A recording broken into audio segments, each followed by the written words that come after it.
সেই ঘরখানা যার জমিদারি, আমি পাই না তাহার হুকুম জারি। ঘরখানা যার জমিদারি, আমি পাই না তাহার হুকুম জারি। আমি পাই না জমিদারের দেখা, আমি পাই না জমিদারের দেখা, মনের দুঃখ কারে কই, আমি মনের দুঃখ কারে কই। আমি তো সেই ঘরের মালিক নই।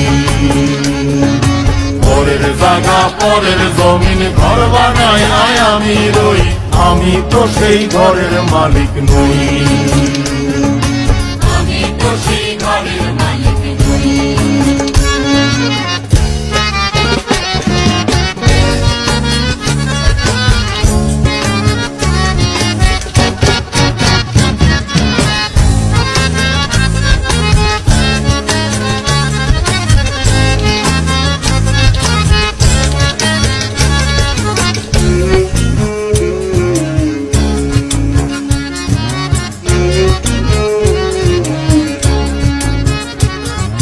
জমিদারের ইচ্ছে মতো দেই না জমি চাষ, তাই তো ফসল ফলে না রে দুঃখ 12 মাস। আরে জমিদারের ইচ্ছে মতো দেই না জমি চাষ, আরে তাই তো ফসল ফলে না রে দুঃখ 12 মাস।